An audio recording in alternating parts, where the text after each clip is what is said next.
Breaking news చూస్తున్నాం. Iran పై యుద్ధానికి 2 రోజులు విరామం ఇస్తున్నట్లు అమెరికా అధ్యక్షుడు ట్రంప్ ప్రకటించారు. ఇరాన్ పై దాడులను తాత్కాలికంగా నిలిపివేస్తున్నట్టు తెలిపారు.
ఇరాన్ పై యుద్ధానికి 2 రోజులు విరామం ఇస్తున్నట్లుగా అమెరికా అధ్యక్షుడు ట్రంప్ ప్రకటించారు. అయితే 2 రోజులుగా ఇరాన్తో చర్చలు జరుపుతున్నట్లుగా వ్యాఖ్యానించారు. ప్రస్తుతం 5 రోజుల పాటు దాడులకు బ్రేక్ ఇచ్చినట్లుగా అమెరికా అధ్యక్షుడు ట్రంప్ ప్రకటించారు. అయితే ఈ దాడులను తాత్కాలికంగా నిలిపివేస్తున్నట్లు తెలిపారు. ఇక 2 రోజులుగా ఇరాన్తో చర్చలు జరుపుతున్నట్టుగా వెల్లడించారు. అయితే ఈ నేపథ్యంలో ఇరాన్ అలాగే ఇజ్రాయెల్ మధ్య యుద్ధానికి తాత్కాలికంగా బ్రేక్ పడింది.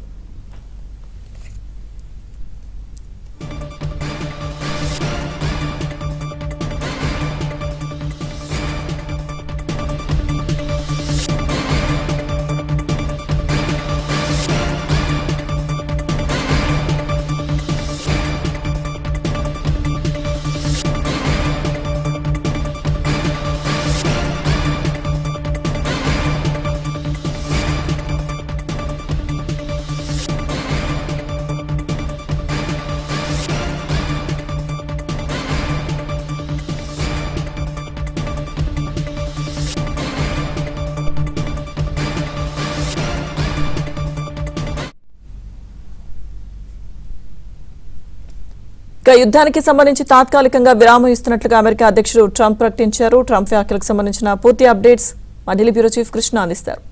కృష్ణ. లక్ష్మీదుర్గ, అమెరికా అధ్యక్షుడు డొనాల్డ్ ట్రంప్ తన ట్రూత్ సోషల్ మీడియా ప్లాట్ఫామ్ ద్వారా చేసినటువంటి ప్రకటన పశ్చిమాసియా యుద్ధంలో ఒక కీలక మలుపుగా మనం భావించవచ్చు. గత 48 గంటలుగా మనం చూస్తూ ఉన్నాం ట్రంప్ ఏ విధంగా ప్రకటన చేస్తున్నారు. మేము అసలు ఇరాన్ ని ముట్టడిస్తాం, ఇరాన్ ని నాశనం చేస్తామని చెప్పినటువంటి ట్రంప్ ఏదైతే ఇరాన్ లో ఉన్నటువంటి విద్యుత్ కేంద్రాలను కూడా, పవర్ ప్లాంట్లను కూడా ధ్వంసం చేస్తామని హెచ్చరించినటువంటి ట్రంప్ ఇప్పుడు 5 రోజుల పాటు ఆ దాడుల్ని అంటే వాయిదా వేస్తున్నామని ప్రకటించడం అన్నది కొంత గమనార్హమని చెప్పొచ్చు. అయితే ఇరాన్ విద్యుత్ క్షేత్రాలు, అదే ఇంధన మౌలిక సదుపాయాలపై 5 రోజుల పాటు నిలిపేయాలని వారిని ఆదేశించినట్లుగా తెలుస్తుంది. అయితే ప్రస్తుతం జరుగుతున్నటువంటి చర్చలు ఏదైతే ఈ సమావేశాలు, చర్చలు ఇవన్నీ కూడా మీటింగ్స్, డిస్కషన్ అయితే ఈ వాయిదా కొనసాగుతుందని కూడా ఆయన స్పష్టం చేశారు. యుద్ధానికి విరామం ఇచ్చాం, అంతేగాని డైలాగ్స్ కి, ఈ చర్చలకి అవకాశం కల్పించేందుకు అంటే ఆయన తనకు చేయనటువంటి మాట.